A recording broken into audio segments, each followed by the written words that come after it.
19h-20h, Les Informés, présentés par Adil Farkan sur Beurre FM. Parlons du pape, puisque Karim Zeribi, vous avez fait référence au pape François et cette relation avec l'islam, la religion de l'islam. Alors le choix, lui, il a opté clairement, tout au long de son pontificat, le pape François, lui, Karim Zeribi, il a multiplié les gestes et les paroles d'ouverture envers l'islam et les musulmans, pendant toute la durée. Il a loué même parfois certains de son pacifisme, de l'état d'esprit, du dialogue, de la démarche du vivre ensemble. Et puis, je vous avoue que ça n'a pas fait l'unanimité. Mais vous savez où, Karim Zeribi ? Surtout en Occident. Vous en faisiez référence à l'instant. On a une explication. Il s'est fait toujours taper en permanence lorsqu'il parlait des musulmans dans le monde entier. Y compris cette... souvenez-vous, cette musulmane, ce migrant, quand il lavait les pieds, il avait embrassé un moment une femme, migrant, et ça lui a valu, qui était de confession musulmane, et ça lui a valu une énorme polémique dès le lendemain de Pâques. D'abord, moi j'ai envie de dire que le pape François dégageait une image, je dirais, d'humanité, de proximité, qui faisait du bien. Qui faisait du bien parce que d'abord c'est un Argentin, il faut rappeler quand même ses origines, qui était très tourné vers les peuples opprimés, très soucieux, je dirais, de lutter contre la pauvreté, qui souvent prenait fait et cause pour des peuples qui étaient persécutés, et quelle que soit leur couleur de peau et leur religion, qui a été un pape qui a appelé à la paix, notamment en Palestine, très souvent, donc, en disant qu'il a condamné l'action israélienne de ce gouvernement d'extrême droite, criminel. Le pape a donné de la voix là-dessus. Très souvent, très souvent, le pape a expliqué que c'était inacceptable, qu'on ne pouvait pas tuer des enfants, des innocents, des civils. Et il a toujours véhiculé ce message en faveur des pauvres, donc contre la pauvreté, et en faveur de la paix. Mais il a aussi, vous avez raison de le souligner, était toujours un fervent et un farouche défenseur du dialogue interreligieux et des relations notamment entre le christianisme et l'islam. Et le pape disait que d'ailleurs les musulmans et les chrétiens avaient beaucoup en commun. Il disait qu'il y avait la famille, qu'il y avait la prière, qu'il y avait l'adoration de Dieu, un Dieu unique. Le pape disait, les musulmans adorent un Dieu unique. Et c'est effectivement le point commun entre les religions monothéistes. Et le pape a fait des gestes. Il a fait des gestes, et il y avait le grand imam d'Al-Azhar avec lequel il a signé en 2019 à Abu Dhabi un document sur la fraternité humaine. Il est allé à la rencontre des musulmans. Il expliquait qu'il fallait veiller à ce que les musulmans d'Occident, d'Europe notamment, ne soient pas maltraités. Parce qu'ils étaient une minorité. Alors il demandait effectivement la même chose pour les catholiques, les chrétiens qui étaient dans des pays musulmans, mais il était dans une démarche de fraternité entre les peuples. Et moi j'ai été choqué, je vais vous le dire clairement, Adil Farkan, de voir les commentateurs très conservateurs, pour beaucoup d'extrême droite en France, critiquer le pape au moment de son décès dans son bilan. Lorsqu'il faisait le bilan du pape, il le critiquait. Un pape trop ouvert, un pape qui était pour les migrants, un pape qui faisait de la politique, prenait des positions qui n'étaient pas réalistes dans le monde dans lequel on vit, des gens qui veulent élever des murs pour, je dirais, faire en sorte que la pauvreté puisse être cantonnée sur un continent et protéger les plus privilégiés des migrations notamment. Ces gens-là, moi je les trouve horribles dans leur manière de critiquer le pape aujourd'hui. Horribles parce qu'ils font preuve d'une déshumanisation qui est choquante. Des gens qui se prétendent chrétiens. Je veux dire, quand on est un religieux, quand on croit à une religion, on croit en l'homme, on croit en l'humain. Donc c'est la base. Et on croit en lui-même et on tend la main. Et d'ailleurs, en République, on dit on fait de la solidarité. En religion, on dit on fait l'aumône. Donc, on fait l'aumône. Et chez les musulmans, on dit c'est zakat. Donc, on fait l'aumône. Et je trouve que les commentateurs aujourd'hui sont, je dirais, dans une posture de froideur, de distance avec un pape qui a été très humain, qui a été très proche des pauvres, qui a parlé des Palestiniens, qui voulait un dialogue fraternel entre les religions, alors que nous avons besoin de ça, Adil. Oui. En fait, le pape, il tenait des discours que nous aurions aimés de dirigeants politiques. Absolument. Et comme les dirigeants politiques ne le tenaient pas, le pape les tenait. D'ailleurs, il est venu à Marseille, le pape. Je ne sais pas si vous vous souvenez. Oui, très bien. Il est venu à Marseille, au stade Vélodrome. Et là aussi, il a fait un discours. Devant toutes les communautés, d'ailleurs. Toutes les communautés, très fraternel. Et c'est de ça dont nous avons besoin aujourd'hui. Nous n'avons pas besoin de gens qui prennent des discours de division. Mais quand j'entends des éditoriaux, vous prenez Philippe de Villiers. Mais Philippe de Villiers traîne des propos horribles sur le pape. Il se dit chrétien. Mais ce ne sont pas des chrétiens, ces gens-là. Je veux dire, ils ont quoi dans le cœur ? Ils ont un cœur noir.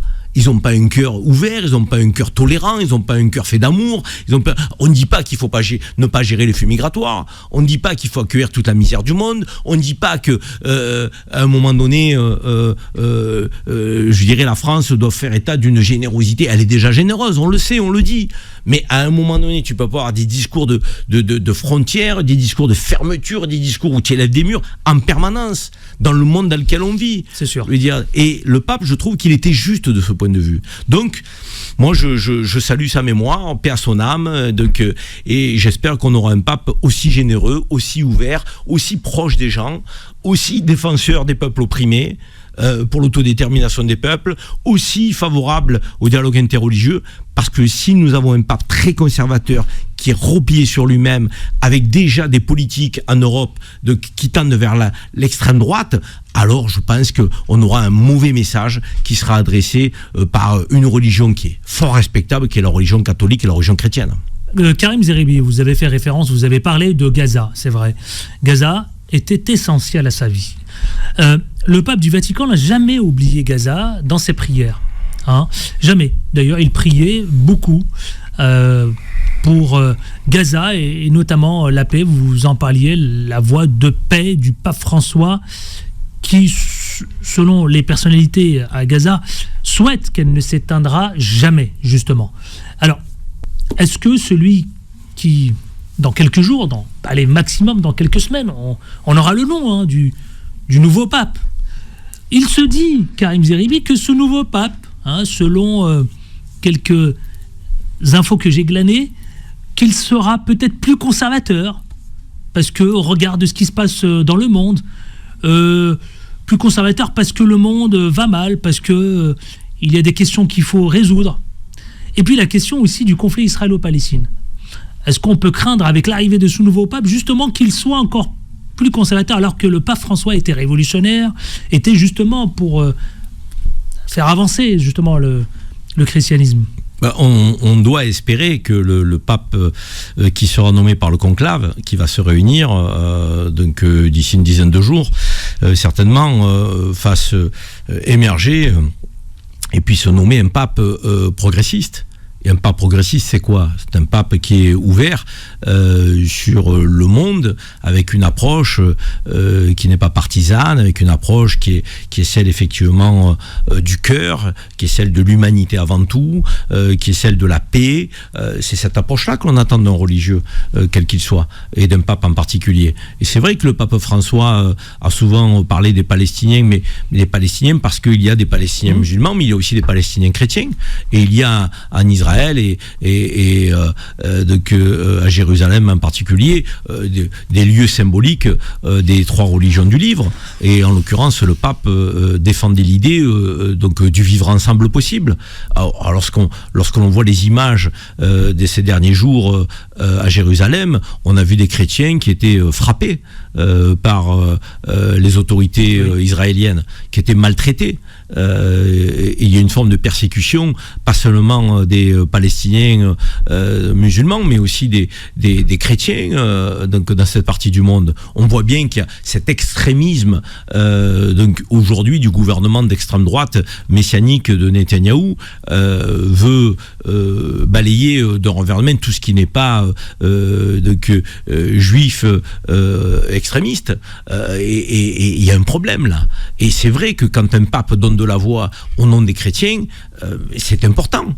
parce qu'on voit bien l'impuissance aujourd'hui des nations, et la France en particulier. Le président Macron a beau dire j'appelle un cessez-le-feu, je vous demande d'arrêter de bombarder Gaza. Mais je vais dire, Netanyahou n'en a que faire. Et le gouvernement d'extrême droite continue, israélien, de faire ses sorties disant qu'il faut que les 2 millions de Gazaouis aillent dans les pays limitrophes et il faut qu'il n'en reste qu'une centaine de milliers pour qu'on puisse occuper Gaza administrativement et ensuite faire ce que Trump voulait faire, c'est-à-dire une Riviera sur Gaza. Enfin, c'est donc insensé ce projet-là. Et le pape le disait, et le disait avec des mots forts, le disait avec des mots simples, le disait avec des mots qui étaient les mots de, je dirais, de l'humanité, de la religion, de l'amour d'autrui. Moi, je crois qu'il nous faut aujourd'hui, à côté des politiques, qui se laissent souvent emporter par les intérêts économiques, qui sont, je dirais, mangés de l'intérieur par l'ambition personnelle. Je pense qu'il nous faut des hommes de religion qui puissent donner de la voix, qu'ils soient juifs, chrétiens, musulmans, et à un moment donné se réunir pour dire non, mais le monde tel qu'il est organisé aujourd'hui est un non-sens, et l'homme est en péril, la nature est en péril. Il était déjà le pape François aussi, on l'a pas dit, très pro question environnementale, parce que la nature et l'homme, ça ne fait qu'un. Et aujourd'hui, si on met fin à l'humanité, c'est parce qu'on va mettre fin à la planète. Et on voit bien que nos ressources ne sont pas, je dirais, à l'infini. On avait un pape qui avait une conscience politique. Que ça plaise ou que ça plaise pas, il avait une conscience politique. Il parlait, il appelait au développement du continent africain, il était pour le dialogue interreligieux, il était pour lutter contre la pauvreté, et voilà, il estimait que les migrants restaient des gens qui fuyaient leur pays, non pas de gaieté de cœur, mais parce que soit il y a une guerre, soit il y a une épidémie, soit il y a la famine, on quitte pas sa terre par plaisir. Non. Donc le pape le rappelait, donc il y avait beaucoup de simplicité. Quand on voit, je dirais, les discours martiaux de politique à l'échelle européenne, cette extrême droite qui grandit partout dans les pays européens, en Allemagne avec l'AfD, en France avec le RN, Reconquête, la droite française qui devient extrémiste. Enfin, on voit bien, je veux dire, même dans les médias, les positions des uns et des autres, des citoyens, ça fait peur. On se dit, mais où est passée la tolérance, l'humanité, l'égalité, des valeurs fortes qui font qu'on n'est que de passage sur Terre. Il faut le rappeler quand même que nous sommes que de passage sur Terre. On a tendance à l'oublier. Et on est en train effectivement de porter des discours d'opposition, de confrontation, guerriers. On a des postures néocoloniales qui se réaffirment. On a des volontés d'empire qui se reconstruisent. Des États, des peuples occupés. C'est pas possible, Adil Farkan.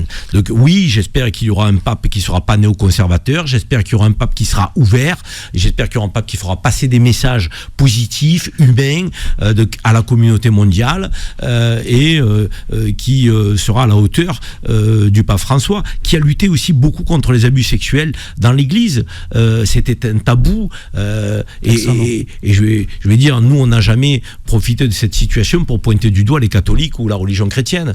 Quand je dis nous, je parle des musulmans. On n'a jamais dit que la religion chrétienne, c'est une génération qui est, je dirais, à l'origine de comportements pédophiles dans les églises, les prêtres. On n'a jamais tenu ce discours-là.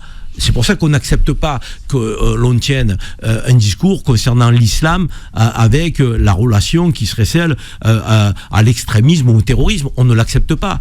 Parce que nous, on ne confond pas tous les chrétiens avec la pédophilie. Donc on n'accepte pas que l'on confonde les musulmans avec le terrorisme. On ne l'accepte pas. Moi, j'estime qu'un pédophile dans une église, donc, il ne se comporte pas en chrétien.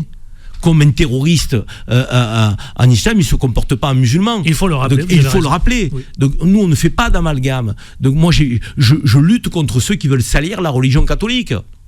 Lorsqu'on dit, mais la religion catholique, c'est malsain, ils ne se marient pas, les prêtres, donc c'est pour ça qu'il y a beaucoup de pédophilie, il y a des affaires qu'on cache, qu'on ne connaît pas. Moi, jamais je ne m'amuserai à généraliser et à amalgamer l'église catholique et les catholiques à ces faits horribles. horribles, qui sont une horreur, la pédophilie, la maltraitance d'enfants et autres. Mais je n'accepte pas par ailleurs que dans la société, nous puissions confondre les musulmans avec les intégristes, les extrémistes, voire terroristes. Je ne l'accepte pas de la même manière. Donc voilà, ce dont nous avons besoin, c'est de justice, c'est de justesse dans les analyses. On ne dit pas que tout va bien dans la religion catholique, on ne dit pas que tout va bien chez les musulmans. Il y a des franges extrémistes dans toute religion. Donc chez les juifs également, d'ailleurs ils sont au pouvoir en Israël. Donc, mais il y a des juifs qui combattent le gouvernement d'extrême droite messianique. Tous les jours. Il y a des juifs qui manifestent, il y a des juifs religieux qui réfutent aujourd'hui la politique du Grand Israël en disant c'est une folie, ça ne nous correspond pas. Il y a des images qui font peur aujourd'hui, donc des parallèles qui font peur entre ce qu'ont vécu les Juifs avec la Shoah, donc les massacres d'enfants, donc les persécutions, et avec ce que vivent les Palestiniens, donc en raison de l'action de ce gouvernement d'extrême droite, de Netanyahou. Donc il y a des parallèles qu'on est en droit de faire. Comment un peuple qui a été victime, comme l'a été le peuple juif avec la Shoah, peut-il être bourreau aujourd'hui des Palestiniens à ce point? On a le droit de se poser la question. Et ceux à qui ça ne plaît pas, tant pis. À partir du moment où on est sur un discours factuel, de vérité, disant qu'il y a des comportements qui sont inhumains, inacceptables, insupportables et qu'il faut condamner, nous le dirons. Et c'est pas parce que c'est Israël qu'on n'a pas à le dire. On continuera de le dire. Et le pape le disait. C'est pour ça qu'il s'est mis beaucoup de gens à dos, le pape. Parce que le pape luttait contre les injustices. L'injustice des puissants, l'injustice des plus forts. Le pape critiquait Trump. Et ça ne lui plaisait pas à Trump. Parce qu'il disait que le comportement de Trump n'était pas le comportement d'un bon chrétien. Il le disait. Comme il disait que le comportement du gouvernement d'extrême droite de Netanyahou aujourd'hui ne se comporte pas comme des gens croyant en Dieu. C'est pas possible. On peut pas croire en Dieu et commettre des horreurs pareilles. Quand un pape dit ça, ça fait du bien. Et j'espère que le prochain aura autant de courage qu'en a eu le pape François. 19h-20h, les informés, présentés par Adil Farkan sur Beurre FM.